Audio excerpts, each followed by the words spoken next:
Hello everyone, गुरुजी Uttarakhandi channel पर आपका बहुत बहुत स्वागत है। जैसा कि आप लोग जानते हैं कि हमारी विदाशी लर्निंग ऐप पर प्रयोगशाला सहायक का कोर्स चल रहा है। अगर आप भी इस कोर्स को परचेज़ करना चाहते हैं तो गूगल प्ले स्टोर से आप डाउनलोड कीजिए विदाशी लर्निंग ऐप और उस पर जाकर आप हमारा प्रयोगशाला सहायक का कोर्स देख सकते हैं। वहाँ पे आपको डेमो लेक्चर्स मिल जाएंगे। आप उन डेमो लेक्चर्स को देखिए और फिर डिसाइड कीजिए आपको ये कोर्स परचेज़ करना है या नहीं।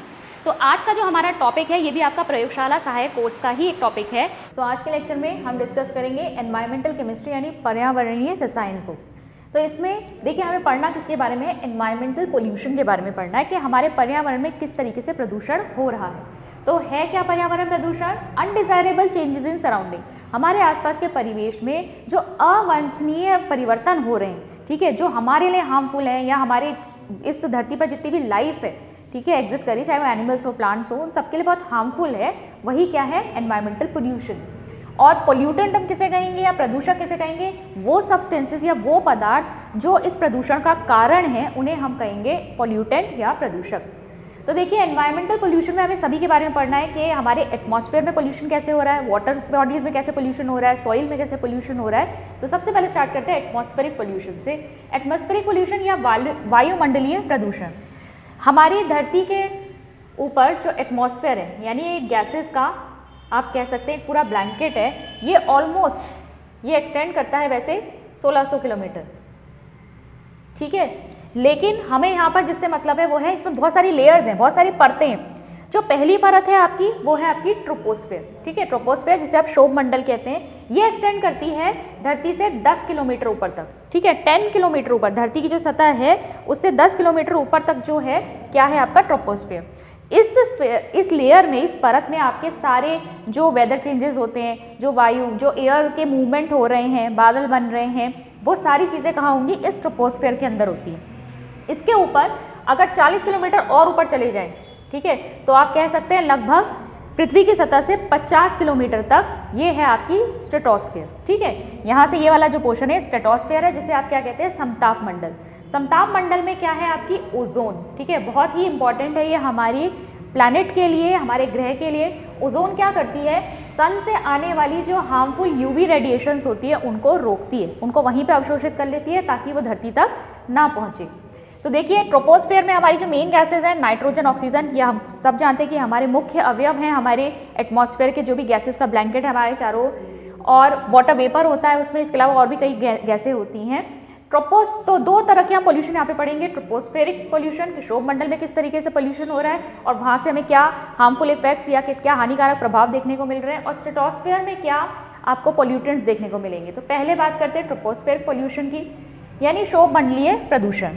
तो देखिए इसमें भी आपके शोभ मंडलीय प्रदूषण को हम दो भागों में बांट सकते हैं। एक तो हो रहा है ये गैसियस एयर पॉल्यूटेंट्स की वजह से, जो गैसीय वायु प्रदूषक है उनकी वजह से, और दूसरा है आपका पर्टिकुलेट पॉल्यूटेंट यानी जो कणिकीय, जो छोटे छोटे कण होते हैं उनकी वजह से भी पॉल्यूशन हो रहा है। तो गैसीय एयर पॉल्यूटेंट्स में आपके क्या आ जाएंगे? ऑक्साइड आ जाएंगे, सल्फर के, नाइट्रोजन के, कार्बन के, ठीक है, sulphur dioxide, sulphur trioxide, nitrogen dioxide, वे कार्बन के ऑक्साइड जो हैं वो भी एक तरह का, अगर हद से ज़्यादा कार्बन डाइऑक्साइड बढ़ जाएगी तो वो भी एक पॉल्यूटेंट का काम करेगा। ओजोन है, ठीक है, ओजोन स्ट्रेटोस्फेयर में तो हेल्पफुल है लेकिन ट्रोपोस्फेयर में ये पोल्यूटेंट का काम कर रही है। इसके अलावा हाइड्रोकार्बन्स और जो अन्य ऑक्सीकारक तत्व होते हैं, ऑक्सीडेंट्स होते हैं, वो सब आपके गैसियस एयर पोल्यूटेंट्स में आ जाएंगे। पर्टिकुलेट पोल्यूटेंट्स में क्या आएंगे आपके? Dust, mist, fumes, smoke, smog, ये सब आपके किस में आएंगे? पर्टिकुलेट में। जो धूल के कण होते हैं, कोहरा होता है, इसके अलावा जो गैसों के फ्यूम्स निकल रहे होते हैं, धुआं हो गया, ठीक है, इसमें अनबर्न्ड कार्बन पार्टिकल्स होते हैं, कार्बन के कण होते हैं उसमें, ठीक है। स्मॉग की बात करेंगे लास्ट में, इसमें स्मोक प्लस फॉग को मिला के हम स्मॉग कहते हैं। तो ये सब क्या है आपके? ये पर्टिकुलेट पॉल्यूटेंट्स हैं। डिटेल में देखते हैं हम जरा ऑक्साइड्स को। ऑक्साइड्स और सल्फर को देखिए। सबसे पहले तो ये सल्फर के ऑक्साइड्स कहाँ से आते हैं? जो भी फॉसिल फ्यूल्स हम बर्न कर रहे हैं व्हीकल्स में, वाहनों में जो ईंधन प्रयोग हो रहा है उनका कंबर्शन होता है, तो उससे क्या होते हैं आपके सल्फर के ऑक्साइड जो हैं हमारी एयर में ऐड होते जाते हैं, ठीक है। तो वहाँ से सल्फर के ऑक्साइड निकल रहे हैं जो हमारे ईंधनों का दहन हो रहा है उनसे। तो सल्फर डाइऑक्साइड जो है देखिए वो क्या है? वो एक ऐसी गैस है जो बहुत ज़्यादा हार्मफुल है हमारे लिए। क्या करेगी, एक तो ये श्वसन रोग जो होते हैं आपके रेस्पिरेटरी डिजीज उसकी वजह से होते हैं सल्फर डाइऑक्साइड, यानी कि अस्थमा, ब्रोंकाइटिस, एम्फाइसीमा, ठीक है, ये सारे जो आपके लंग्स से जुड़े हुए यानी आपके फेफड़ों से जुड़े हुए जो रोग हैं वो जाते हैं सल्फर डाइऑक्साइड की वजह से, ठीक है। सेकेंड क्या हो सकता है, इरिटेशन टू आइज, आंखों में जलन होने लगती है, आंखें सूज जाती हैं, लाल हो जाती हैं। अभी अभी आप लोगों ने न्यूज़ में भी देखा होगा जैसे कि दिल्ली वैली साइड जो है कितना पोल्यूशन बढ़ गया था, तो किस तरह से लोगों की आंखों में जलन हो रही थी, ठीक है। इसी टाइप के जो ऑक्साइड्स होते हैं, हार्मफुल ऑक्साइड, यही क्या करते हैं, एयर में पोल्यूटेड का काम करते हैं और इस तरीके से हमें परेशान करते हैं, फिर हार्मफुल है हमारे लिए। थर्ड है आपकी स्टिफनेस ऑफ फ्लावर बड्स, यानी जो आपके फूल वगैरह की कलियां हैं वो कैसे हो जाती है, वो हार्ड हो जाती हैं, ठीक है, वो स्टिफ हो जाती है, कड़ी हो जाती है और इसके बाद वो फाइनली गिर जाती हैं, तो ये प्लांट्स के लिए भी हार्मफुल है। इसके अलावा आप देखिए सल्फर डाइऑक्साइड जो है एटमॉस्फेरिक ऑक्सीजन के साथ रिएक्ट करके क्या बना देता है, सल्फर ट्राइऑक्साइड बना देता है, ठीक है, सल्फर ट्राइऑक्साइड बना रहा है। और इसके अलावा सल्फर डाइऑक्साइड ओजोन के साथ रिएक्ट करके भी सल्फर ट्राइऑक्साइड बनाता है। सल्फर डाइऑक्साइड हाइड्रोजन पर ऑक्साइड के साथ रिएक्ट करके H2SO4 यानी कि आपका सल्फ्यूरिक अम्ल बनाता है। तो ये सारी अभिक्रियाएं किसमें, एटमॉस्फेयर में हो रही हैं। जब सल्फर डाइऑक्साइड एटमॉस्फेयर में ऐड हो जाता है तो ये सारी अभिक्रियाएं भी हमें देखने को मिलती हैं, ठीक है। नेक्स्ट है आपका ऑक्साइड्स ऑफ नाइट्रोजन। नाइट्रोजन जैसा कि हम जानते हैं आपके एटमॉस्फेयर में जो एयर का बैंकेट है उसका मुख्य क्या है, अवयव है, मेन कंस्टिट्यूएंट है। NO2 अब ये नाइट्रोजन देखिए वैसे तो इनर्ट है, इस तरीके से रिएक्ट नहीं करेगी, लेकिन एटमॉस्फेयर में हाई एल्टीट्यूड्स पे, ठीक है, हाई एल्टीट्यूड पे क्या होता है, जब लाइटनिंग होती है, बिजली वगैरह कड़कती है, तो उसकी एनर्जी से नाइट्रोजन और ऑक्सीजन जो है रिएक्ट कर जाते हैं, वहाँ पर उनके बीच में अभिक्रिया होगी और नाइट्रेट बनते हैं, ठीक है। वहाँ पे क्या होता है, नाइट्रोजन डाइऑक्साइड बनती है। तो नाइट्रोजन डाइऑक्साइड कैसे बन रही है, हाई एल्टीट्यूड पे जब क्या हो रहा है, वहाँ पर बिजली कड़क रही है, तो उसकी हेल्प से वहाँ पर नाइट्रोजन और ऑक्सीजन के बीच में अभिक्रिया हो रही है, नाइट्रोजन डाइऑक्साइड बन रही है। नाइट्रोजन डाइऑक्साइड फिर बाद में ऑक्सीडाइज हो जाती है आपकी नाइट्रेट आयन में, और जब ये वॉश ऑफ होके पानी वगैरह के साथ वॉश ऑफ होके जब ये कहाँ जाएगी, ये सॉइल में जाती है, तो वहाँ पर एक ये फर्टिलाइजर का यानी एक उर्वरक का काम करती है, ठीक है। तो इस हिसाब से तो ये यूजफुल है। लेकिन अब क्या है, इसका कंसंट्रेशन कैसे बढ़ा है नाइट्रेट्स का, यहाँ पे नाइट्रोजन डाइऑक्साइड का, ऑटोमोबाइल एग्जॉस्ट से, ठीक है, आपके जो वाहन वगैरह में फॉसिल फ्यूल्स वगैरह बर्न हो रहे हैं, ईंधन चल रहा है, उससे जो है नाइट्रोजन रिलीज हो रही है। नाइट्रोजन जो है ऑक्सीजन के साथ अभिक्रिया करती है इंजन में ही, ठीक है, इंजन में ही नाइट्रोजन ऑक्सीजन के साथ अभिक्रिया करती है और क्या बनाती है, NO नाइट्रस ऑक्साइड बनाती है, ठीक है। इसके बाद नाइट्रोजन ऑक्साइड जो है ये आपकी ऑक्सीजन के साथ फिर अभिक्रिया करके नाइट्रोजन डाइऑक्साइड बनाती है, ये आपका एक पोल्यूटेंट है। इसके अलावा आप देखेंगे कि अगर NO की रिएक्शन O3 यानी ओजोन से करा जाए तो ये बहुत तेज़ी से रिएक्ट करके NO2 बनाती है, ठीक है, ये रिएक्शन बहुत ज़्यादा फास्ट होती है। अब NO2 कैसे हम लोगों को के लिए हानिकारक है, पहला है damage leaves plants and retard the rate of photosynthesis, यानी प्लांट्स की या पौधों की जो पत्तियां हैं उनको खराब कर देती है, और इसके अलावा जो प्रकाश संश्लेषण की प्रक्रिया है उसको धीमा कर देती है, उसकी दर को घटा देती है। Acute respiratory diseases in children, तो बच्चों में जो आपके श्वसन रोग होते हैं, प्रचंड श्वसन रोगों की कारक है ये NO2। Red hedge in traffic in congested places, जो जगह बहुत ट्रैफिक जहाँ पर होता है वहाँ पर आपको लाल लाल रंग की वो एकदम कोहरा सा मिस्ट सी दिखाई देगी, तो वो किसकी वजह से होती है, वो भी NO2 की वजह से होती है। इसके बाद नेक्स्ट आते हैं हाइड्रोकार्बन्स पर। हाइड्रोकार्बन्स देखिए कहाँ से आते हैं एटमॉस्फेयर में, इनकम्प्लीट कंबशन, जब आपका पूर्ण रूप से दहन नहीं होता है ईंधन का, क्या वो आपके फॉसिल फ्यूल्स हो सकते हैं, पेट्रोल, डीजल, कोल वगैरह, जब इनका इनकम्प्लीट कंबशन होता है उसकी वजह से हाइड्रोकार्बन जनरेट होते हैं, और ये हाइड्रोकार्बन्स क्या होते हैं, ये हैं कार्सिनोजेनिक, कैंसर जन्य, ठीक है, इनकी वजह से कैंसर रोग हो सकता है। इसके अलावा ये प्लांट्स में एजिंग करते हैं, ठीक है, उनका कालक्रम बढ़ा देते हैं, ये उनकी एज बढ़ा देते हैं, ब्रेक डाउन करते हैं टिश्यूज़ का, जो आपके ऊतक होते हैं, ठीक है, उनको क्या करते हैं, ये ब्रेक करते हैं, उनको तोड़ते हैं। इसके अलावा जो पत्तियां, फूल और टहनियाँ होती हैं वो इसकी वजह से गिर जाती हैं। फिर आते हैं आपके लास्ट में ऑक्साइड्स ऑफ कार्बन, ठीक है, कार्बन के दो मुख्य ऑक्साइड्स के बारे में हमें देखना है यहाँ पे, कार्बन मोनोऑक्साइड और कार्बन डाइऑक्साइड। कार्बन मोनोऑक्साइड के बारे में हम एक लेक्चर में पहले भी पढ़ चुके हैं, कैसी गैस है, कलरलेस ओडरलेस गैस है, रंगहीन है, गंधहीन है, हाईली टॉक्सिक है, बहुत ही जहरीली है। क्यों है ये जहरीली, क्योंकि कार्बन मोनोऑक्साइड की जो एफिनिटी है हीमोग्लोबिन के लिए, यानी जो अट्रैक्शन या आकर्षण है हीमोग्लोबिन के लिए, वो ऑक्सीजन के कंपैरिजन में 300 गुना ज़्यादा है, 300 टाइम्स ज़्यादा अट्रैक्ट करती है ये। अब ऑक्सीजन, हीमोग्लोबिन का क्या काम होता है हमारे खून में कि वो ऑक्सीजन को बाइंड करता है और हमारे जितने भी पार्ट्स, जितने भी टिश्यूज़ हैं वहाँ तक वो पहुँचाएगा। लेकिन अगर कार्बन मोनोऑक्साइड हमारे आसपास उपस्थित है तो क्या होगा, ऑक्सीजन बाइंड नहीं होगी, कार्बन मोनोऑक्साइड जो है वो हीमोग्लोबिन के साथ बाइंड हो जाएगी, वो उसके साथ जुड़ जाएगी और क्या बनाएगी, कार्बोक्सी हीमोग्लोबिन। अब कार्बोक्सी हीमोग्लोबिन बन गया, ऑक्सीजन के लिए जगह नहीं है अटैच होने के लिए। अगर 3 से 4% तक की मात्रा में कार्बन मोनोऑक्साइड हमारे आसपास उपस्थित है तो क्या होगा, वो हमारे लिए बहुत घातक हो सकता है। क्यों? क्योंकि ऑक्सीजन की डेफिशिएंसी हो जाएगी। अब हमारे टिश्यूज तक ऑक्सीजन नहीं पहुंच रही है क्योंकि कार्बन मोनोऑक्साइड हीमोग्लोबिन से जुड़ गई है, वो ऑक्सीजन को नहीं जुड़ने देगी। इसकी वजह से क्या हो सकता है, it leads to deficiency, it leads to headache, ठीक है, सर दर्द हो सकता है, हमारी आंखों में प्रॉब्लम हो सकती है, आंखों की रोशनी कम हो सकती है, नर्वसनेस हो सकती है, टेंशन होती है, कार्डियोवैस्कुलर डिसऑर्डर, जो आपके हार्ट से जुड़े हुए समस्याएं होती है वो हो सकती है।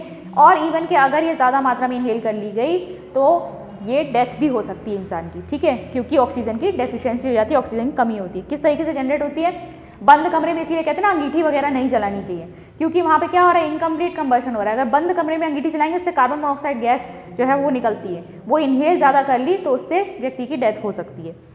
इसके अलावा देखिए आप कार्बन डाइऑक्साइड, कार्बन डाइऑक्साइड जो है कितनी है एटमॉस्फेयर में, कितनी प्रेजेंट है, 0.03% प्रेजेंट है। और ये कैसे जनरेट होती है, कंप्लीट कंबशन ऑफ फ्यूल्स, ठीक है, जो फ्यूल्स या ईंधन होते हैं उनका अगर पूर्ण रूप से दहन किया जाए तो कार्बन डाइऑक्साइड जो है वो एटमॉस्फेयर में आती है। इसके अलावा हम भी रेस्पिरेशन की जो हमारी प्रोसेस है उसमें क्या रिलीज़ करते हैं, CO2 रिलीज़ करते हैं। अब इसको डिटेल में देखते हैं कि कैसे ग्रीन हाउस इफेक्ट दिखाती है और ग्लोबल वार्मिंग के कैसे प्रभाव कर रही है। अब नेक्स्ट देखते हैं कार्बन डाइऑक्साइड, जिसके बारे में बात कर रहे थे। कार्बन डाइऑक्साइड आपकी एटमॉस्फेयर में 0.03% और किस वजह से आती है, एक तो रेस्पिरेशन का जो प्रोसेस होता है, ठीक है, श्वसन की जो प्रक्रिया होती है तो वहाँ पर रेस्पिरेशन के प्रोसेस में CO2 रिलीज़ होती है।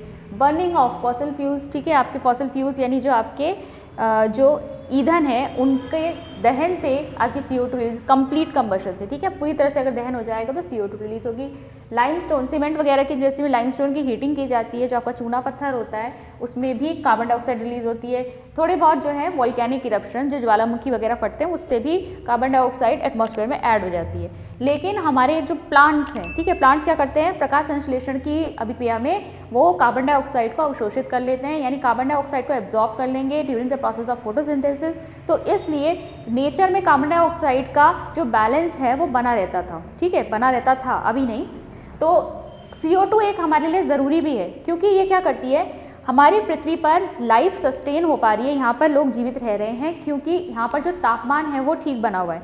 होता क्या है कि हमारी जो धरती है उसके आसपास जो एटमॉस्फेयर है, जब सन की लाइट इसके अंदर एंटर करती है तो ऑलमोस्ट 75% यानी कि 75% जो सौर ऊर्जा है उसको तो हमारी धरती में यहाँ पर ये अवशोषित कर लेती है, लेकिन कुछ को ये रिफ्लेक्ट बैक करती है, ठीक है, कुछ को ये वापस से रिफ्लेक्ट बैक करेगी और ये होती है लॉन्गर वेवलेंथ्स, इंफ्रारेड रीजन में होती है, ठीक है।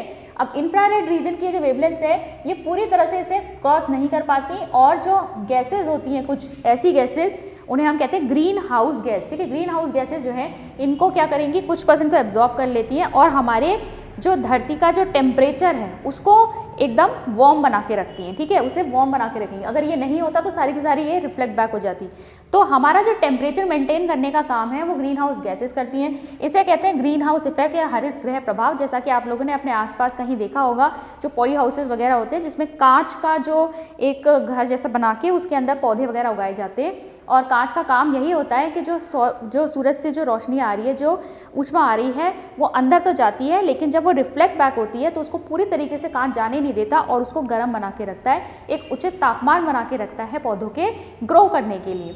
तो इसी तरीके से सेम चीज़ हमारे लिए कौन करता है, ये एटमॉस्फेयर करता है, ठीक है। इसमें जो एटमॉस्फेयर में गैसेस प्रेजेंट है ये भी हमारे लिए इसी तरह का प्रभाव दे रही है, तो इसीलिए इनको क्या कहा जाता है, हरित गृह प्रभाव, ग्रीन हाउस इफेक्ट कहा जाता है।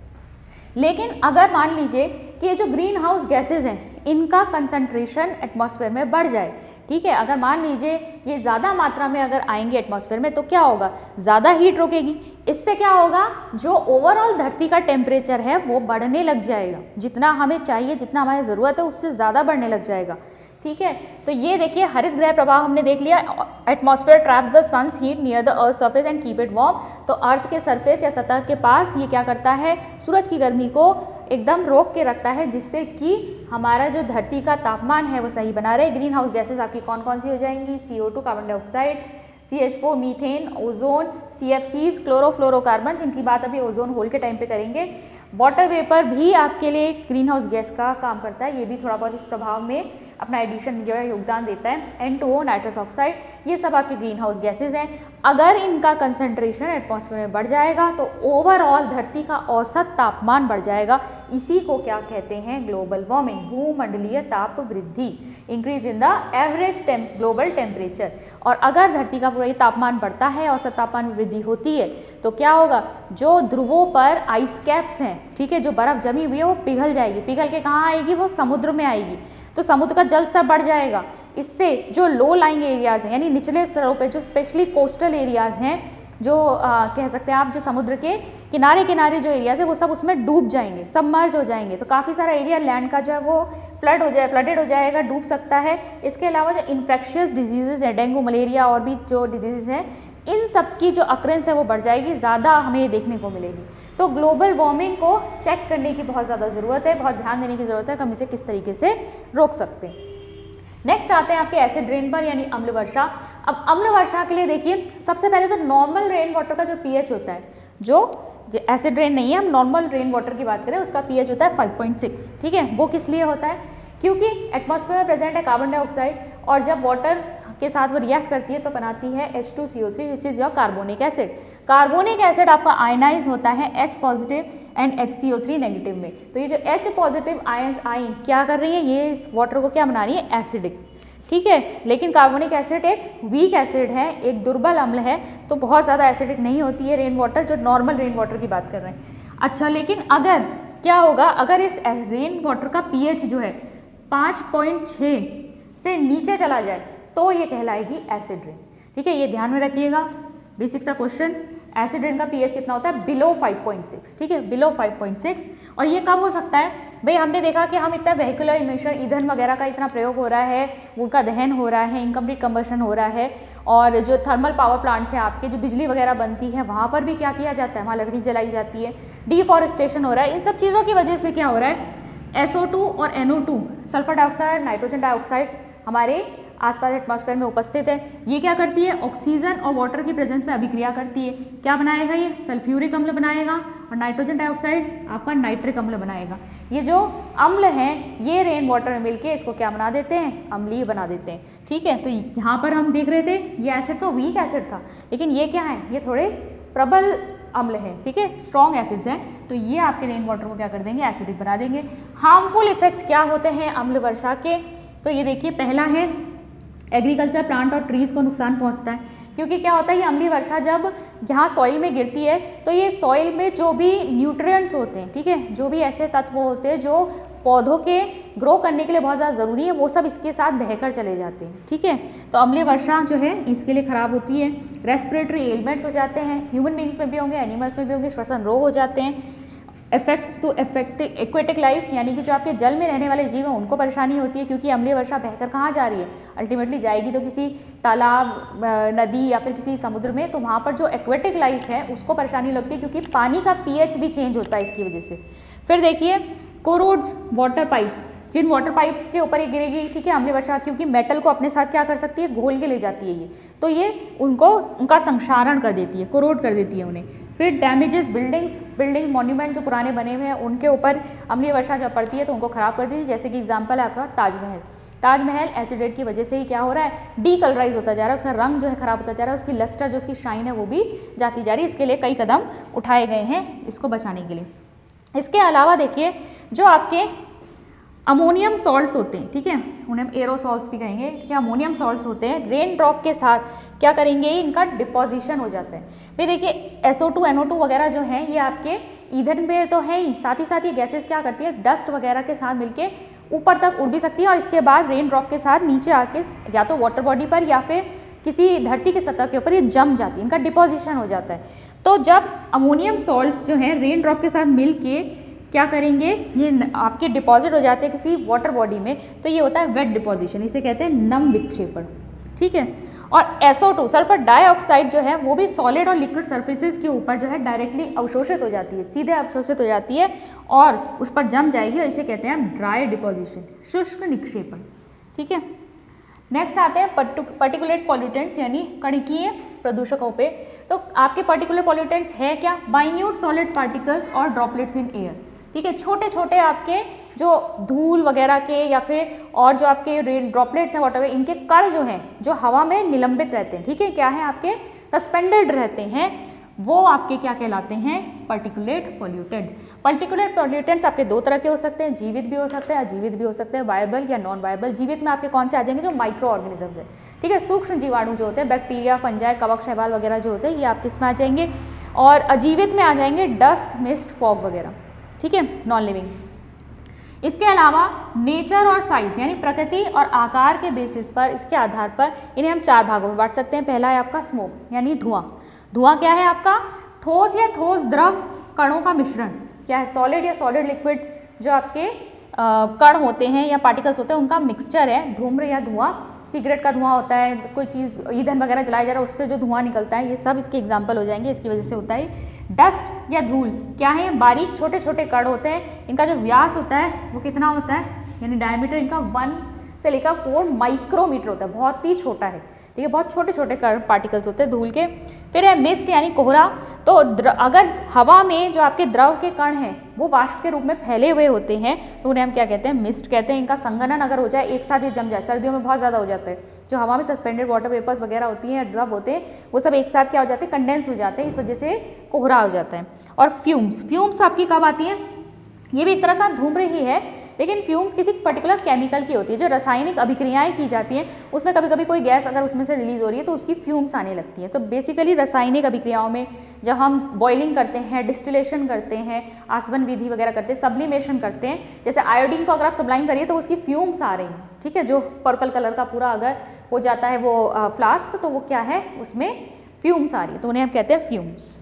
नेक्स्ट देखते हैं स्मॉग। स्मॉग क्या है आपका, स्मोक प्लस फॉग, ठीक है, स्मोक यानी कि जो आपके हमने धूम्र के बारे में पढ़ा और फॉग के बारे में पढ़ा, वो जब मिक्स हो जाते हैं तो ये स्मॉग बनाता है, ठीक है। आज के इसके केसेस बहुत बढ़ गए हैं, जो मेट्रो सिटीज़ होती है, स्पेशली दिल्ली वगैरह में देखा होगा, विंटर में बहुत ज़्यादा स्मॉग की प्रॉब्लम हो जाती है, विजिबिलिटी बहुत लो हो जाती है, साथ ही साथ इसमें धुआं भी है और जो कोहरा है वो भी है, मिक्स होकर ये स्मॉग का नाम करते हैं। क्लासिकल स्मॉग और फोटोकेमिकल स्मॉग, दो टाइप के स्मॉग होते हैं इसमें। क्लासिकल स्मॉग जो है वो कहाँ होता है, कूल ह्यूमिड क्लाइमेट में, ठीक है, जब ठंडा होगा और नमी युक्त जब क्लाइमेट होता है तब यहाँ पर क्लासिकल स्मॉग जनरेट होता है। क्लासिकल स्मॉग के जो कंपोनेंट्स हैं, जो अवयव हैं, वो क्या क्या है, स्मोक प्लस फॉग और साथ में क्या होता है यहाँ पे सल्फर डाइऑक्साइड, ठीक है, ये इसका इसमें कंस्टिट्यूएंट्स होते हैं। अब क्योंकि इसके जो कंस्टिट्यूएंट्स हैं वो मोस्टली क्या होते हैं, रिड्यूसिंग टाइप के होते हैं, जो अपचयन करते हैं, इसीलिए इसको रिड्यूसिंग स्मॉग कहा जाता है, ठीक है। नेक्स्ट है आपका फोटोकेमिकल स्मॉग। फोटोकेमिकल स्मॉग जो होता है आपका, ये कौन सी जगहों में होता है, वार्म, ड्राई और सनी क्लाइमेट में, ठीक है, जहाँ पर थोड़ी गर्मी होती है, शुष्क आपका वातावरण होता है, वहाँ पर होता है ये। एक्शन ऑफ सनलाइट जो है वो क्या करता है, अनसैचुरेटेड हाइड्रोकार्बन्स को नाइट्रोजन ऑक्साइड में यहाँ पर कन्वर्ट कर देता है। तो यहाँ पर क्या हो रहा है, अनसैचुरेटेड हाइड्रोकार्बन्स आपके कहाँ से आ रहे हैं, जो व्हीकुलर इमिशंस वगैरह हो रहे हैं या फिर आपके जो ईंधन है उसका ठीक से दहन नहीं हो रहा है, उनसे अनसैचुरेटेड यानी जिसमें डबल और ट्रिपल बॉन्ड्स होते हैं वाले हाइड्रोकार्बन जनरेट होते हैं, जो सन के साथ जो है आप सनलाइट में जो है एक्शन करेंगे नाइट्रोजन ऑक्साइड के साथ। अब देखिए किस तरीके से हो रहा है, अगर आप फॉर्मेशन देखना चाहते हैं किस तरीके से हो रही है, तो नाइट्रोजन ऑक्साइड जो है पहले जो आपकी सनलाइट है उसके प्रेजेंस में NO और ऑक्सीजन में यहाँ पर टूट जाती है। अब ये जो ऑक्सीजन है यहाँ पर, ठीक है, एक आपका जो खाली ऑक्सीजन का एटम है ये बहुत ज़्यादा रिएक्टिव होता है, ये दूसरा ऑक्सीजन के साथ रिएक्ट करके क्या बना लेता है, ओजोन बना लेता है यहाँ पर, ठीक है। और फिर ये ओजोन जो है ये फिर से NO के साथ रिएक्ट करके क्या बनाती है, NO2 और O2। ये NO2 जो है ये क्या है, आपकी ब्राउन कलर की गैस होती है, और अगर इसका कंसनट्रेशन बहुत ज़्यादा हो किसी जगह पर तो आपको बहुत बुरा सा ब्राउन सा हेजी सनेस नज़र आएगी वहाँ पर, ठीक है। O3 एंड NO2 जो है, क्योंकि ये दोनों ही बहुत ही स्ट्रॉन्ग ऑक्सीडाइजिंग एजेंट्स होते हैं, ठीक है, प्रबल क्या हैं, ये ऑक्सीकारक हैं, तो इसीलिए इसे ऑक्सीडाइजिंग स्मॉग कहा जाता है, ठीक है। अब नेक्स्ट देखिए, इसके अलावा जो आपके स्मॉग में मीथेन होती है, अब ये भी देखिए O3 हम कह रहे हैं ना स्ट्रॉन्ग ऑक्सीडाइजिंग एजेंट है, NO2 भी स्ट्रॉन्ग ऑक्सीडाइजिंग एजेंट है, O3 इसके अलावा आप ये भी जान कि ये टॉक्सिक भी होती है, जहरीली होती है ट्रोपोस्फेयर में, ठीक है। वैसे तो हमारे लिए बहुत यूजफुल है स्ट्रेटोस्फेयर में, लेकिन ट्रोपोस्फेयर में जो है ये टॉक्सिक गैस है। अच्छा, अब ये उपचारक कैसे कर रही है, देखिए यहाँ पर मीथेन के साथ ये रिएक्ट करती है, क्या बना देती है, फॉर्मल्डिहाइड बना देती है। इसके अलावा यहाँ एक्रोलिन के साथ NO2 की रिएक्शन हो रही है, क्या बना रहा है, पर oxy acetyl nitrate, PAN, pan, ठीक है, ध्यान रखिएगा फॉर्मूला पूछा जा सकता है, PAN, पैन, पर ऑक्सी एसिटाइल नाइट्रेट। ये सब आपके कंस्टिट्यूएंट्स है किसके, फोटोकेमिकल स्मॉग के, ठीक है, तो ये फोटोकेमिकल स्मॉग के आपके कंस्टिट्यूएंट्स हैं। अब देखिए इनकी वजह से बहुत सारी चीज़ें हो सकती है ह्यूमन लाइफ को, और आपके जो एनिमल्स प्लांट्स हैं सभी के लिए ये बहुत ज़्यादा हार्मफुल है। बहुत सारे पॉइंट्स हैं इसके, ठीक है, मैं आज सबको डिस्कस नहीं कर रही हूँ। कंट्रोल कैसे किया जा सकता है इसको देखिए, तो कंट्रोल कैसे कर सकते हैं आप, कैटालिटिक कन्वर्टर्स यूज़ किए जा सकते हैं ऑटोमोबाइल्स में। बेसिकली हमें करना क्या है, हमें जो इसके प्रीकर्सर्स है, मतलब जहाँ से इसकी शुरुआत हो रही है, किससे शुरुआत हो रही है, नाइट्रोजन ऑक्साइड से, ठीक है, इसकी शुरुआत हो रही है, हमें उनको रोकना है। तो नाइट्रोजन के जो ऑक्साइड्स उनको रोकने के लिए क्या करेंगे, सबसे ज़्यादा आपका जो है ईंधन के जलने से ही इनका, यानी व्हीकुलर इमिशन से जो आपके वाहनों से धुआं निकल रहा है उसमें इसका सबसे ज़्यादा कंटेंट होता है। तो ऑटोमोबाइल से क्या किया जा सकता है, कैटालिटिक कन्वर्टर्स लगाए जा सकते हैं जो क्या करते हैं, NO2 का इमिशन जो है बहुत हद तक कम कर देते हैं, ठीक है। इसके अलावा प्लांट्स लाइक पाइनस, जुनिपेरस और क्विरकस, ये सब क्या करते हैं, ये NO2 को मेटाबोलाइज करते हैं। NO2 का क्या करेंगे, ये उसे डाइजेस्ट कर देते हैं, मेटाबोलाइज कर देते हैं, ख़त्म कर देते हैं। फिर है आपका स्ट्रेटोस्फेरिक पोल्यूशन, यानी समताप मंडल में आपका किस तरीके से प्रदूषण हो रहा है। हम जानते हैं कि वहाँ पर मेन कंस्टिट्यूएंट क्या है, आपकी ओजोन। ओजोन की परत है जो हमको हार्मफुल अल्ट्रावायलेट रेज से बचा रही है। जो सूर्य से पराबैंगनी किरणें आ रही हैं उनसे हमारा प्रोटेक्शन कर रही है, ठीक है, उनको काफ़ी हद तक वो वहीं रोक लेती है। लेकिन हो क्या रहा है वहाँ पर, पहले ये देखते हैं कि वहाँ पर मेन रिएक्शंस क्या चलती हैं। ऑक्सीजन जो है यूवी के प्रेजेंस में आपके 2 ऑक्सीजन एटम से ब्रेक डाउन होती है। फिर ये हमने कहा था बहुत रिएक्टिव है, ये क्या करेगी, एक ऑक्सीजन के साथ रिएक्ट करेगी मॉलिक्यूल के साथ और क्या बना लेगी, O3। इक्विलिब्रियम में ये रिएक्शन चलती है और O3 यानी ओजोन वहाँ पर बनती रहती है कंटिन्यूसली, और इस तरीके से हमारे पर ये क्या है, एक परत का काम करती है, ओजोन लेयर बना लेती है, जिससे कि हमारे पास हार्मफुल यूवी रेज नहीं पहुँचती, धरती तक नहीं पहुँचती। लेकिन अब कुछ केमिकल्स हैं, केमिकल्स कौन से, CFCs, क्लोरोफ्लोरोकार्बन, ठीक है, क्लोरोफ्लोरोकार्बन नाम से ही पता चल रहा है इसमें क्लोरीन, फ्लोरीन और कार्बन है। ओजोन इसकी वजह से डिप्लीट हो रही है, मतलब उसमें कमी आ रही है, ओजोन का क्षरण हो रहा है। क्यों हो रहा है ओजोन का क्षरण, तो देखिए इनको फ्रियॉन्स भी कहते हैं, ठीक है, CFCs को फ्रियॉन्स भी कहा जाता है।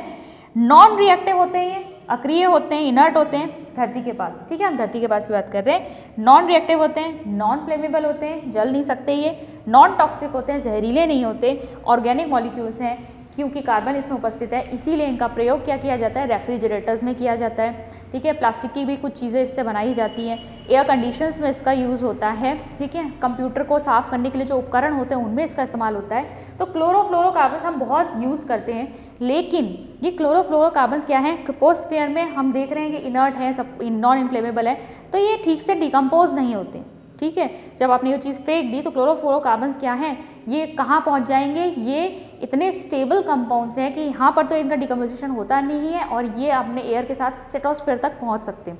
स्ट्रेटोस्फेयर में अब यहाँ पर क्या होता है, स्ट्रेटोस्फेयर में आप देखिए CF2Cl2 एक क्लोरोफ्लोरोकार्बन है, यूवी रेडिएशंस की वजह से यहाँ पर क्या होता है, ये टूटता है, क्लोरीन फ्री रेडिकल बनाता है। तो क्लोरीन फ्री रेडिकल जो बना है हमारा, क्लोरीन का मुक्त मूलक, ये ओजोन मॉलिक्यूल के साथ रिएक्ट करेगा और क्या बना लेगा, यहाँ पर ऑक्सीजन और ClO फ्री रेडिकल, ठीक है। और ये ClO फ्री रेडिकल जो है फिर से एक ऑक्सीजन एटम के साथ रिएक्ट करके फिर से क्लोरीन फ्री रेडिकल बनाता है। ये एक पूरी चेन रिएक्शन, एक श्रृंखला अभिक्रिया चलने लग जाती है।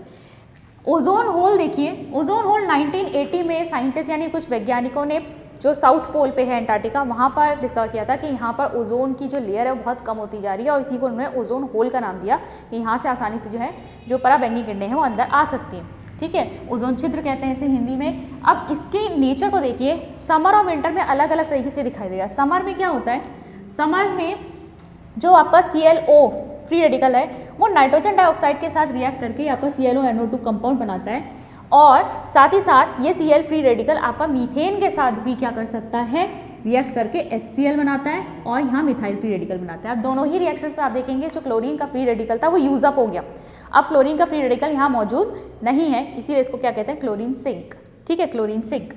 विंटर्स में क्या होता है, विंटर्स में यहाँ पर एक स्पेशल टाइप के पोलर स्ट्रेटोस्फेरिक क्लाउड्स आ जाते हैं, ठीक है, ध्रुवीय समतापीय बादल यहाँ पर आएंगे जो एक सरफेस यानी कि सतह प्रोवाइड करते हैं इन रिएक्शंस के लिए। कौन सी रिएक्शंस हो रही है, ये जो ClO यहाँ पर बना था ये वाटर मॉलिक्यूल यानी वाटर वेपर के साथ रिएक्ट करता है और क्या बनाता है, हाइपोक्लोरस एसिड बनाता है, HOCl, ठीक है, साथ में नाइट्रिक अम्ल बन रहा है। फिर इसके बाद ये फिर से HCl के साथ रिएक्ट करके क्या बनेगा, ये आपका Cl2 और HNO3 बनाएगा, ठीक है। जब सनलाइट जब सनलाइट जो है फिर से आती है विंटर के बाद, तो ये जो हाइपोक्लोरस एसिड बना है ना, हाइपोक्लोरस एसिड की यहाँ पर सनलाइट की प्रेजेंस में क्या बनता है, ये फिर से फ्री रेडिकल में टूटता है। क्या बन गया यहाँ पे, फिर से आपका Cl फ्री रेडिकल आ गया, और क्लोरीन फ्री रेडिकल जब फिर से आ गया तो आपकी फिर से कौन सी रिएक्शन शुरू हो जाएंगी, यही चेन रिएक्शन शुरू हो जाएंगी, ठीक है, जहाँ पे ओजोन का डिप्लीशन होने लगेगा।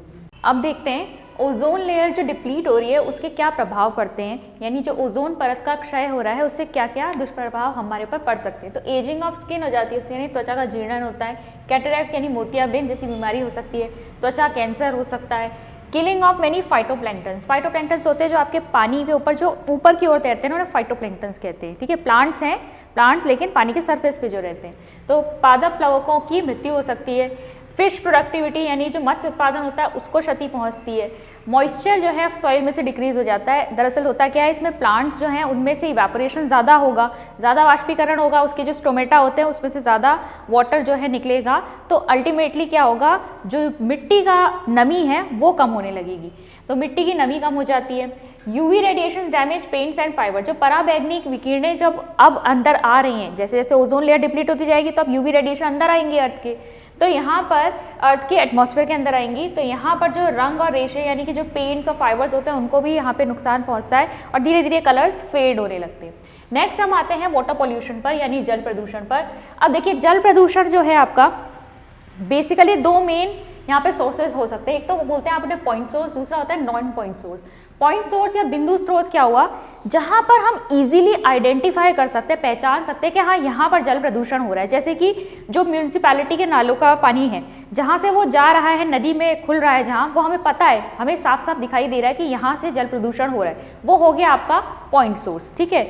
और नॉन पॉइंट सोर्सेज या अबिंदु स्रोत वो होते हैं कि हमें पता है कि इन चीज़ों से जल प्रदूषण होता है, लेकिन हम एग्जैक्टली आइडेंटिफाई नहीं कर सकते, पहचान नहीं कर सकते। जैसे कृषि वगैरह जो भूमि होती है उसमें पेस्टिसाइड्स, हर्बिसाइड्स जो आपके कीटनाशक होते हैं उनका छिड़काव किया जाता है, लेकिन अल्टीमेटली अंत में वो जाता कहाँ है, वो नदी या जो पानी होता है बारिश का उसके साथ बहकर नदियों में, आसपास के जो तालाब स्रोत होते हैं उनमें चला जाता है। तो हमें पता है कि इसकी वजह से जल प्रदूषण होगा, लेकिन हम एग्जैक्टली आइडेंटिफाई नहीं कर सकते कि किस मतलब पार्ट से हो रहा है या किस जगह से हो रहा है, तो वो आपका हो जाएगा अबिंदु स्रोत या नॉन पॉइंट सोर्स। इसके अलावा अगर हम कॉजेज देखेंगे तो वाटर पॉल्यूशन के क्या क्या कॉजेज हो सकते हैं। सबसे पहला तो है आपका पैथोजेंस यानी रोगजनक, ऐसे कि जीवाणु या और माइक्रो ऑर्गेनिज्म या सूक्ष्म जीवाणु जो होते हैं जिनकी वजह से रोग हो जाते हैं हमें। तो इसमें आपके क्या क्या आ जाते हैं, किसकी वजह से होता है, जैसे ह्यूमन एक्सक्रीटा जो होता है या एनिमल एक्सक्रीटा जो होता है, वो सब जब पानी में मिल जाता है तो वो क्या करता है, उससे जल को प्रदूषित कर देता है, ठीक है, जो मनुष्य का अपशिष्ट हुआ या पशु अपशिष्ट हुआ।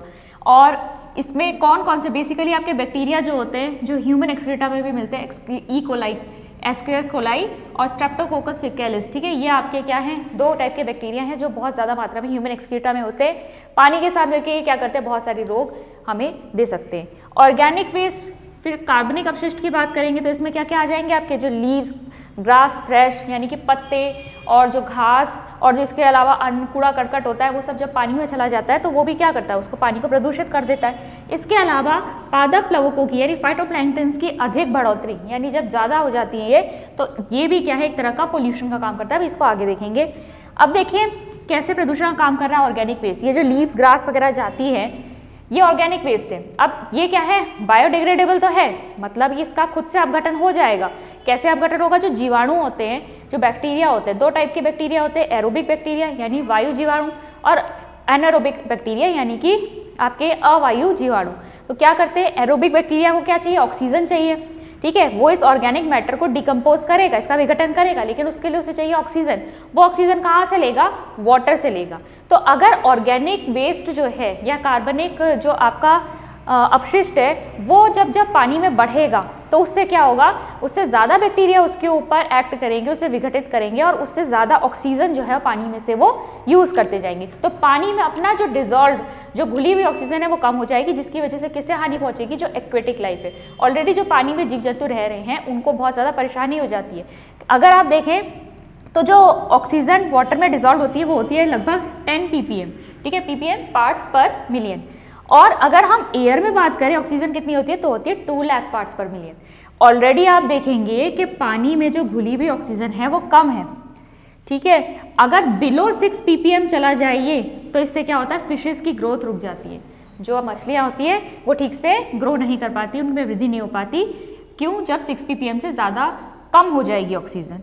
इसके अलावा देखिए BOD बहुत इंपॉर्टेंट है, बायोकेमिकल ऑक्सीजन डिमांड, जैव रासायनिक O2 मांग यानी ऑक्सीजन की मांग। ये क्या होता है? ये जैसा कि मैंने बताया, जब एरोबिक बैक्टीरिया जो है वो एक्ट करेगा कार्बनिक अपशिष्ट के ऊपर तो वो ऑक्सीजन लेगा। ठीक है, तो BOD कहता है कि कितने, अगर हमने एक वाटर का सैंपल लिया है तो हम उसका BOD देखते हैं। BOD यानी कि इसमें कितना ऑर्गेनिक वेस्ट प्रेजेंट है जो बैक्टीरिया डिकम्पोज करने के लिए ऑक्सीजन इसमें से यूज करेगा। जितना BOD ज़्यादा होगा, ठीक है, उतना ही यानी कि उसमें वेस्ट ज़्यादा है, उतना ही वाटर पॉल्यूटेड है। तो एक्चुअली देखा जाए तो वाटर कितना पॉल्यूटेड है वो हम BOD की वैल्यू से देख सकते हैं। ठीक है, amount of oxygen required by bacteria to break down the organic matter present in certain volume of a sample of water. आपने कहीं से वाटर का सैंपल लिया, आप उसमें उसकी BOD चेक कर रहे हैं, BOD जितनी ज़्यादा आएगी उसमें उतना ही ज़्यादा कार्बनिक वेस्ट होगा। ठीक है, क्लीन वाटर का BOD कितना होता है? 6 ppm होता है, और हाईली पोल्यूटेड वाटर का होता है 17 ppm या उससे भी ज़्यादा। कितना ज़्यादा कार्बनिक वेस्ट उसके अंदर उपस्थित होगा, जिसपे जो बैक्टीरिया है जब वो एक्ट करेगा तो उसे इतनी ऑक्सीजन की ज़रूरत होगी जो वाटर में है भी नहीं अवेलेबल। ठीक है, ठीक से, ठीक है, जब इतनी ऑक्सीजन भी सब ये यूज़ कर लेंगे तो फिर जो उसमें जीव जंतु रह रहे हैं उनका क्या होगा? ठीक है, तो उनको भी हानि पहुँचती है उससे। तो ये है आपका BOD। इसके अलावा जो आपके एनारोबिक बैक्टीरिया होते हैं वो जब इन चीज़ों को डिकम्पोज करते हैं तो उससे भी बहुत फाउल स्मेल वगैरह आती है जो कि ह्यूमन बींग्स के लिए हार्मफुल होती है। फिर बात करते हैं केमिकल पॉल्यूटेंट्स की। केमिकल पॉल्यूटेंट्स यानी रासायनिक प्रदूषक, इसमें कौन कौन आ जाएंगे? Heavy metals. ठीक है, हैवी मेटल भारी जो आपके धातु होते हैं, कैडमियम हो गया, मरकरी हो गया, निकल हो गया। पानी में ये कुछ क्वांटिटी में मिले हुए होते हैं। जैसे जैसे हम इनको क्या करते हैं, पानी को अगर हम पी रहे हैं तो हमारी बॉडी में इसकी मात्रा इकट्ठी होती जा रही है, क्योंकि इसे एलिमिनेट करने का, इसको निष्कासित करने का हमारे पास कोई तरीका नहीं है। तो ये हमारी बॉडी में क्या होते जाते हैं? इकट्ठे होते जाते हैं। और ये हैवी मेटल्स का जो कंसंट्रेशन है, इसकी सांद्रता है हमारी बॉडी में एक लिमिट के अंदर ही होनी चाहिए। उससे ज़्यादा ये बढ़ेगा तो ये हमारी किडनी और भी जो हमारे पार्ट्स हैं उनको डैमेज करना शुरू कर देगा। फिर एसिड्स, जैसे सल्फ्यूरिक अम्ल है आपका, जो आपके लेड वगैरह पाइप्स होते हैं उनके साथ जो होता है ये H2SO4 आ जाता है। फिर सॉल्ट्स हो गए आपके, ठीक है, लवण, जैसे कि जो स्नो होती है उसको मेल्ट करने के लिए, बर्फ वगैरह ठंडी जगहों पे जो गिरी होती है उसको पिघलाने के लिए उसमें नमक वगैरह डाले जाता है, वो भी अंत में बहकर कहाँ आ जाता है? वाटर बॉडीज में आ जाता है। तो कैल्शियम के और सोडियम के जो लवण होते हैं वो भी इसे पोल्यूट करते हैं। ऑर्गेनिक केमिकल्स, ऑर्गेनिक कार्बनिक रसायन में क्या आ जाएंगे? आपके ऑयल स्पिल्स। बड़ी बड़ी शिप्स जो हैं जब समुद्र के जो रास्ते अपने पेट्रोलियम प्रोडक्ट्स लेकर आ रही होती है, अक्सर ऐसा होता है वहाँ पे कुछ शिप को डैमेज हो गया और पूरे के पूरे समुद्र के ऊपर तेल फैल गया, तो वो भी क्या है? वो पोल्यूट कर रहा है वाटर को। फिर पेस्टिसाइड्स हो गए, कीटनाशक हो गए। इंडस्ट्रियल केमिकल्स, उद्योगों में जो आपके रसायन इस्तेमाल होते हैं, जैसे PCBs, पॉलीक्लोरिनेटेड बाइफिनाइल्स। ठीक है, PCBs है ये, पॉलीक्लोरिनेटेड बाइफिनाइल्स। ये यूज़ होता है डिटर्जेंट वगैरह बनाने में, ठीक है, क्लेंजिंग एजेंट्स बनाने में, एक केमिकल की तरह यूज़ होता है। फिर देखिए एक है आपका यूट्रोफिकेशन। यूट्रोफिकेशन का मतलब होता है सुपोषण। इसकी बात हमने यहाँ पर की थी। जैसे कि आप जानते हैं कि जो फर्टिलाइजर्स, पेस्टिसाइड्स जो आप किसान जो छिड़कता है उसमें फसल में, तो वो सब बह के अल्टीमेटली कहाँ चला जाता है? वो सब बह के अल्टीमेटली जाता है पानी में। तो अगर फर्टिलाइजर, फॉस्फेट फर्टिलाइजर्स उसमें डाले गए हैं और वो जब पानी में बह के जाएंगे तो पानी में भी वो वही काम करेंगे। क्या करेंगे? उनका काम है प्लांट्स की ग्रोथ को बढ़ाना, तो वहाँ भी वो ये क्या करते हैं? एल्गी या और जो फाइटोप्लैंक्टन्स होते हैं, पादप प्लवक होते हैं, उनको और भी ज़्यादा ग्रोथ में हेल्प करता है। इतनी ज़्यादा कि बिल्कुल एक ब्लूम हो जाता है, पूरा सरफेस उससे ढक जाएगा। लेकिन इससे क्या होता है? इससे ऑक्सीजन की जो मात्रा होती है वो पानी में कम होने लगती है और बाकी के जो उसमें लिविंग बींग्स होते हैं उनको हानि पहुंचती है, जिसकी वजह से हमारी जैव विविधता को नुकसान पहुंच सकता है।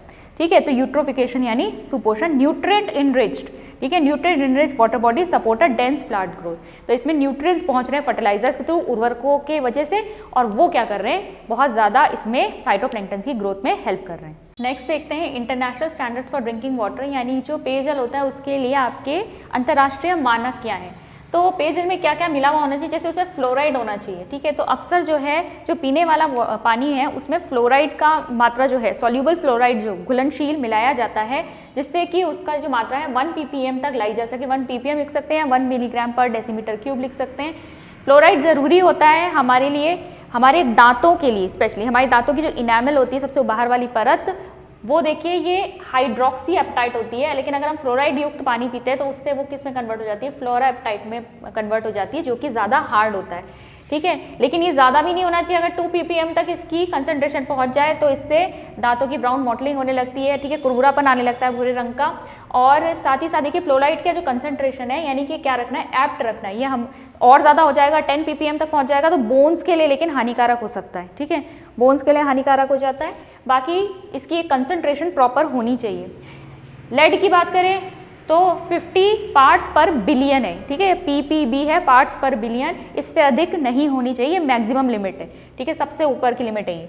सल्फेट जो है अगर अधिक मात्रा में हुए तो ये हमारे लिए हार्मफुल हो सकते हैं, लेकिन अगर इसकी हल्की ठीक ठाक मात्रा है तो ये हमारे लिए ज़्यादा घातक नहीं है। फिर नाइट्रेट्स की बात करें तो नाइट्रेट जो है आपकी जो लेवल है इसकी 50 ppm तक होनी चाहिए। इसके अलावा अगर इससे ज़्यादा हो जाएगी तो हमें हो जाएगा मीथेमोग्लोबिन, ये यहाँ पर ये ब्लू बेबी सिंड्रोम कहते हैं इसे, ठीक है, और ये एक तरह की बीमारी है। इसके अलावा कुछ मेटल्स जो होते हैं उनका भी कंसंट्रेशन होता है इसमें बहुत कम मात्रा में, 0.2 0.05 आयरन वगैरह हो गए जैसे कि, लेकिन उसको इतना ज़्यादा डीपली पढ़ने की ज़रूरत नहीं है। नेक्स्ट बात करेंगे सॉइल पोल्यूशन की, यानी मृदा प्रदूषण। मृदा प्रदूषण यानी कि मिट्टी में जो आपका प्रदूषण हो रहा है उसके कारक क्या क्या हो सकते हैं।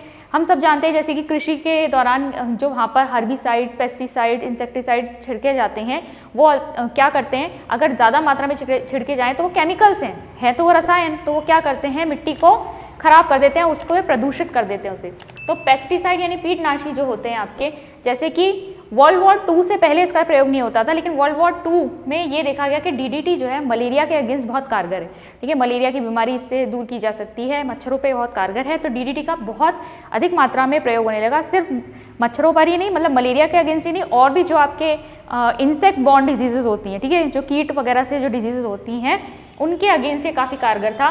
तो वर्ल्ड वॉर 2 के बाद इसको अलाउ कर दिया गया, भाई इसको यूज़ करो, तो लोगों ने इसे फार्म्स में अपनी कृषि में बहुत ज़्यादा इस्तेमाल करना शुरू कर दिया, लेकिन फिर इसके दुष्परिणाम भी सामने आने लग गए, ठीक है। तो ये जब इसकी जो इकोलॉजिकली हमें रिपरकशंस देखने को मिल रहे थे, मतलब जो हमारे पास पारिस्थितिकी तंत्र है उसमें जितनी हमको दुष्प्रभाव देखने को मिल रहे थे, उसके बाद इसको क्या कर दिया गया, बैन कर दिया गया कि DDT नहीं यूज़ किया जाएगा। इसके अलावा जब आप इस तरह के पेस्टिसाइड यूज़ करते हैं तो थोड़े समय बाद जो कीड़े होते हैं ना, वो अपने अंदर एक प्रतिरोधी क्षमता जो है वो डेवलप कर लेते हैं, उनके अंदर क्या आ जाती है, प्रतिरोधी क्षमता आ जाती है। अगर आप फिर वो इंसेक्टिसाइड उस पर डालेंगे तभी भी कोई प्रभाव नहीं पड़ेगा, क्योंकि वो रेजिस्टेंट हो चुका है, ठीक है। इसके अलावा आए ऑर्गेनिक टॉक्सिन्स। ऑर्गेनिक टॉक्सिन्स हो गए आपके कार्बनिक विष जो होते हैं, ठीक है, जैव विष कहते हैं इन्हें हिंदी में, जैसे कि एल्ड्रिन और डाईएल्ड्रिन। लेकिन क्या था, ये वाटर इंसॉल्युबल थे, जल में नहीं घुल सकते थे, और साथ ही साथ नॉन बायोडिग्रेडेबल थे, यानी इनका जैव निम्नीकरण नहीं हो सकता था। तो और ऐसा नहीं होगा तो ये क्या होगा, ये हमारी फूड चेन में एंटर कर जाएगा, जो हमारी खाद्य श्रृंखला है उसमें ये एंटर कर जाएगा। और हम जानते हैं कि जो हार्मफुल तत्व होते हैं, यानी कि जो हमें नुकसान पहुंचा सकते हैं, वो जब नीचे वाली खाद्य श्रृंखला में जो सबसे नीचे वाला जो स्तर होता है उससे जब तक ऊपर पहुंचते हैं, तो ऊपर पहुंचने तक हायर ट्रॉफिक लेवल पर ये कंसंट्रेशन बहुत ज़्यादा बढ़ जाता है। तो सेम यहाँ पर भी होने लगा कि क्योंकि ये जो ऑर्गेनिक टॉक्सिन्स हैं ये आपके बायोडिग्रेडेबल नहीं थे, फूड चेन में एंटर कर जाते हैं, लोअर आपकी जो ट्रॉफिक लेवल होती है उससे हायर ट्रॉफिक लेवल में पहुँचते हैं, और फिर वहाँ हायर कंसंट्रेशन में इकट्ठे होकर फिर बाद में बहुत सारे फिजियोलॉजिकल डिसऑर्डर्स हो जाते हैं। तो ये कारगर नहीं थे उतने। इसके बाद आए ऑर्गेनोफॉस्फेट्स और कार्बामेट्स, जो कि क्या थे, थोड़े लेस परसिस्टेंट थे और मोर बायोडिग्रेडेबल थे। मतलब कुछ जो है ये इनमें से ऐसे थे कि जो बायोडिग्रेडेबल थे, निम्नीकरण हो सकता, जैव निम्नीकरण इनका हो सकता था, लेकिन ये क्या थे, ये एक तरह के नर्व टॉक्सिन्स थे, स्नायु विष थे एक तरह के।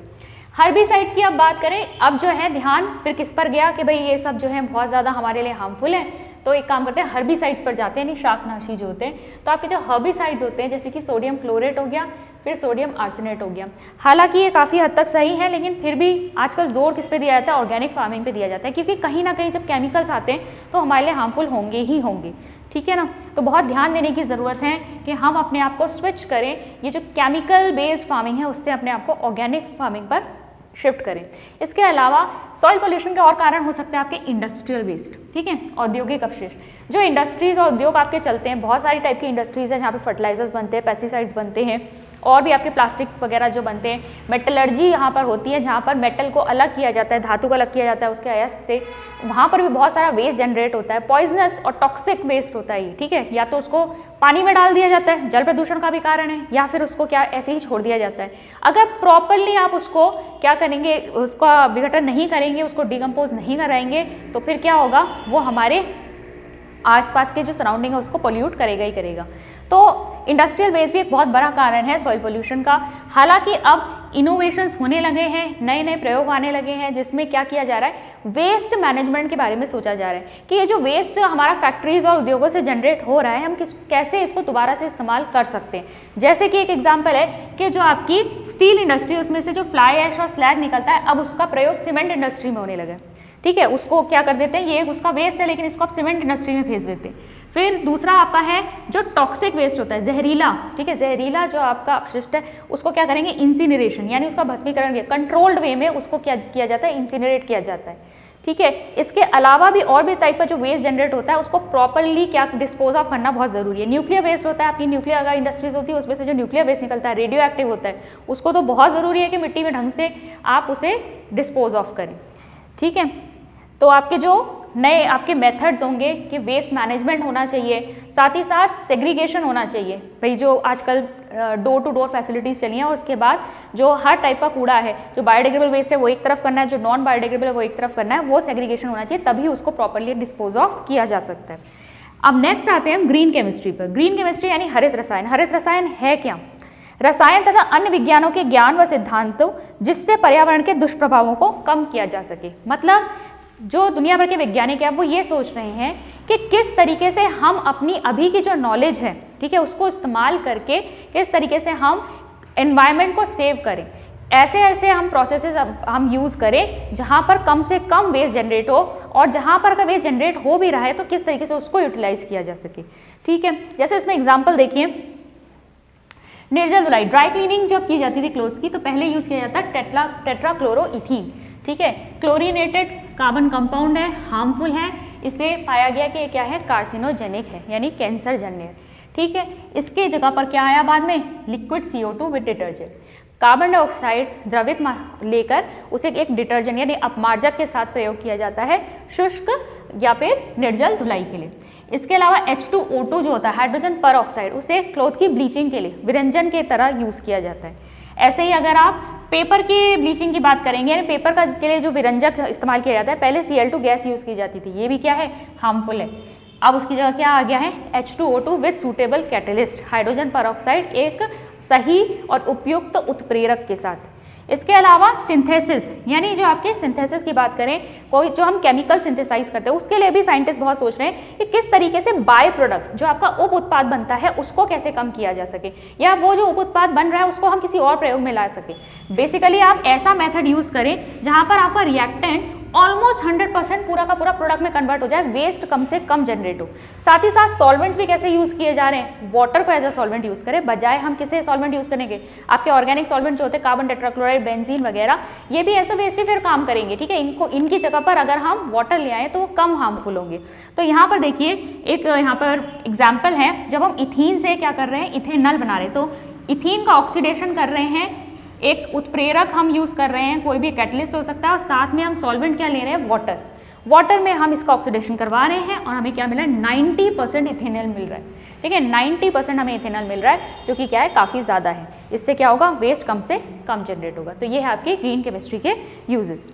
ठीक है, आज के टॉपिक में इतना ही, मिलते हैं नेक्स्ट वीडियो में। Thank you. For more online courses